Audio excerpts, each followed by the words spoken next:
Halo, selamat sore Pak Dilar. Oh ya, selamat sore. Eh, Assalamualaikum, apa kabar? Alhamdulillah baik, Pak Dilar juga sehat ya. Alhamdulillah. Oke, nih di acara kita kali ini kita mau ngobrol di acara namanya bertajuk obrolan mager. Karena kita adalah tipe orang-orang yang malas gerak, kebanyakan kerja. Jadi tema pertemuan kita nih Pak Dilar ya seputar budaya baca di masyarakat kita. Pertama kita bikin pengen denger nih pendapat dari kawan-kawan semua dalam sesi ini, baru Fadila dulu. Apa perlunya budaya baca dalam kehidupan kita, dalam kehidupan bermasyarakat, dan dalam kehidupan berbangsa? Ya, kayaknya gitu ya. Tapi pertama kali dari diri kita sendiri dalam hidup ini, bagaimana pandangan Pak Dildar tentang kebiasaan membaca? Monggo. Ya. Sebenarnya nenek moyang kita ini mengajarkan kita untuk membaca ya. Hanya saja pemahaman mereka itu tidak seperti yang kita pahami. Misalnya ada sebuah pepatah Minangkabau ya, alam takamang jadi guru gitu. Apa tuh artinya? Alam gambaran alam itu bisa menjadi guru karena mereka beranggapan bahwa kita bisa mendapatkan ilmu pengetahuan dengan menyerap apa yang terlihat dalam alam semesta ini gitu. Jadi ternyata nenek moyang kita juga sebenarnya punya filosofi kebijaksanaan mengenai membaca ya. Hanya saja tidak seperti yang kita bayangkan, bukan membaca buku ya. Mereka membaca tanda-tanda alam semesta ini dan gambaran alam semesta ini, kemudian menyerap informasi atau ilmu pengetahuan dari itu semua gitu. Oke. Mungkin ada beberapa fase atau ada beberapa era ya di mana menulis dan membaca itu sangat langka ya di dalam perjalanan sejarah nenek moyang kita. Memang ada di sana. Sebelum ke sana saya pengen tanya dulu, tadi membaca alam itu kayaknya kalau di konsep Islam dekat dengan istilah tadabbur ya. Iya, terhadap Membaca alam gitu.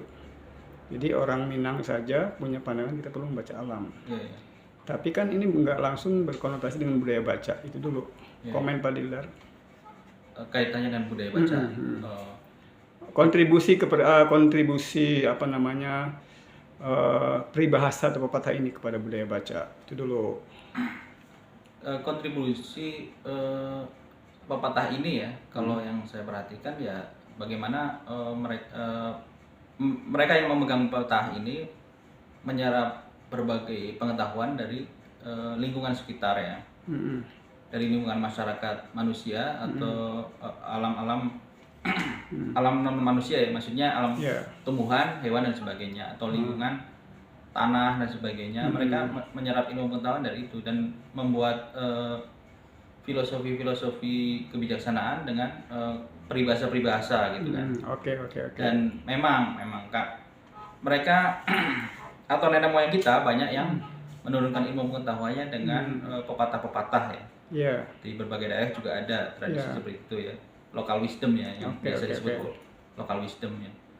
Kemudian mereka menghafalkannya, rata-rata dengan menyimpan dengan menghafalkannya, kemudian menceritakan lagi ke anak cucunya.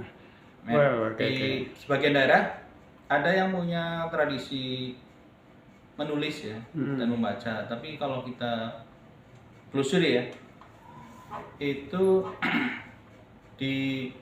terbatas di lingkungan elit ya. Elit itu lingkungan kalau di masa Hindu Buddha ya, lingkungan para biarawan, para brahmana gitu. Oke, sebelum ke sana bukan ke sebelum ke sana Pak Dil ya, sebelum ke sana in spite of having this proverb, meskipun kita punya peribahasa tadi, katakanlah meskipun itu hanya lokalitas ya, anggaplah orang Indonesia punya peribahasa atau pepatah sehubungan dengan membaca dalam satu bentuk atau lainnya. Tapi kok budaya membaca kita ini masih rendah. Apa penyebabnya? Ini berarti langsung ke zaman modern ya? Iya, langsung. Tadi kan saya sudah sedang membahas pada masa lalu ya. Khususnya masa-masa ketika bangsa Eropa belum datang ke Indonesia ya. Oke, udah bisa.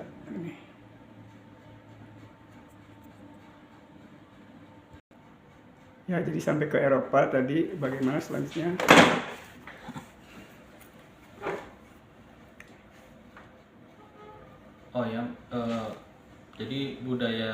dan baca ini memang sangat khusus ya, sangat terbatas di lingkungan tertentu saja. Jadi sebelum bangsa Eropa datang ke Indonesia ya, kalau kita pelajari hanya kalangan Brahmana saja yang belajar membaca dan menulis gitu di masa Hindu Buddha ya. Kemudian di masa Islam itu mulai meluas ya, karena sistem pendidikan pesantren itu merekrut sebanyak mungkin orang ya agar mau menempuh pendidikan di sana ya, dari berbagai golongan masyarakat ya, tingkatan masyarakat gitu. Namun di sana ya juga sama di situ hanya sebatas minat membaca pelajaran yang disampaikan oleh kiainya kan. Kemudian para ulama kita ya di zaman Islam ini mulailah menulis buku-buku ya, baik dari dunia Melayu ya, di Sumatera, Malaysia dan seterusnya sampai ke timur ya. Gitu juga dengan di Jawa juga ya. Mulailah sistem perkembangan atau penambahan jumlah naskah mulai sangat signifikan ya di masa Islam ini. Oke, selanjutnya budaya baca di berbagai bangsa itu yang Pak Dilar ketahui bagaimana? Katakanlah kita mengambil perbandingan Barat, Cina, dan negeri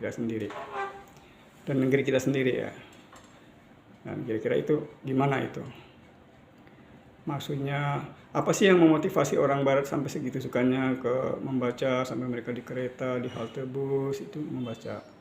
Jepang juga begitu, Cina begitu. Tapi di Indonesia itu budaya baca masih sangat rendah. Kalau di ranking itu rankingnya di bawah 100 ya, di atas angka 100 ya.